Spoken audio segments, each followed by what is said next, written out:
जय श्री राधे।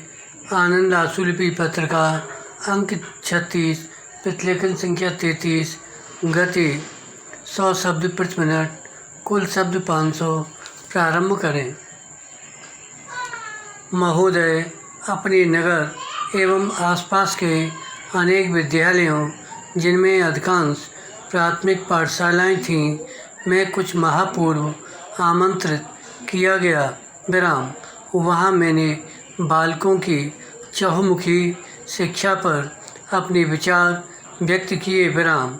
ऐसा कहते हुए मैंने 4 प्रकार की शिक्षा पर बल दिया। विराम। इस 4 प्रकार की शिक्षा से ही, क्योंकि शिक्षा का वास्तविक उद्देश्य पूरा होता है, अतः यह आवश्यक है कि इस चहुमुखी शिक्षा प्रक्रिया से बालक गुजरें, इसी से वह श्रेष्ठ मानव बन सकेगा।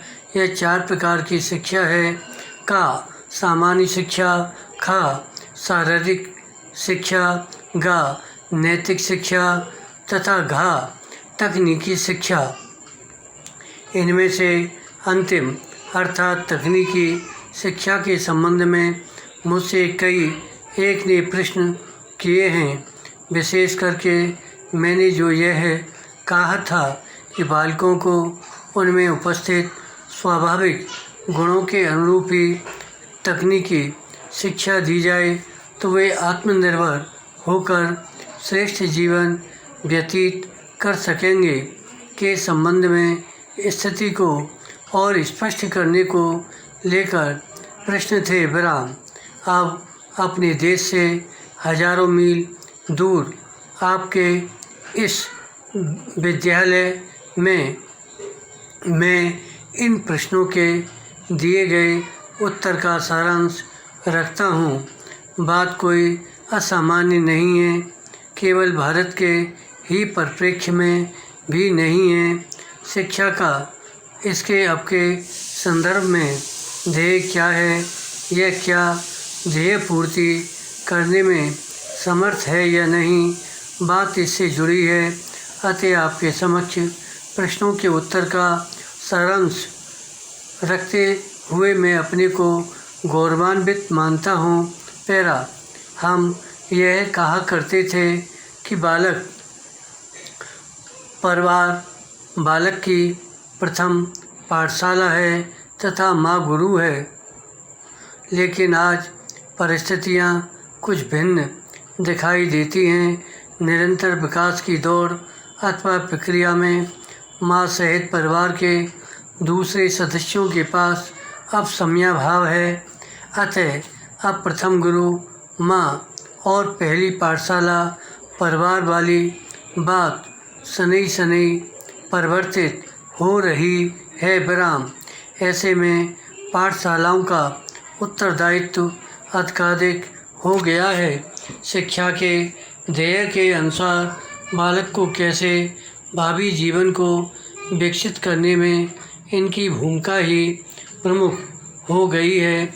शिक्षा के ध्येय के अनुसार बालक को कैसे भावी मानव बनाना है, यह कार्य इन्हीं का हो गया है। प्राय पाठशालाएं 2 प्रकार की शिक्षा प्रमुख रूप में दे रही हैं। इनमें प्रथम है सामान्य तथा द्वितीय शारीरिक शिक्षा। विराम। सामान्य से तात्पर्य उस शिक्षा से है जो आप पाठ्यक्रम निर्धारित कर देते हैं। इसका अंत एक उपाधि प्राप्त करने में होता है। विराम। शारीरिक शिक्षा में खेल कूद, व्यायाम आदि सम्मिलित हैं। यह शारीरिक तथा इसी के साथ मानसिक विकास के लिए आवश्यक है। इससे शरीर सुंदर तथा स्वस्थ बनता है, मानसिक विकास होता है। इसलिए पाठशालाएं सामान्य एवं शारीरिक शिक्षा के लिए कार्य करती हैं।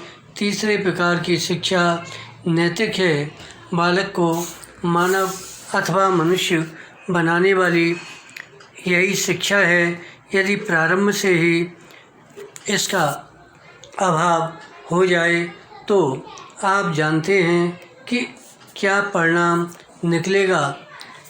बालक सामान्य शिक्षा प्राप्त कर लेगा, विराम उपाधि अर्जित कर लेगा, शारीरिक रूप में वह विकसित हो जाएगा, वह सुंदर, स्वस्थ, बलवान तथा विकसित मस्तिष्क वाला होगा। धन्यवाद।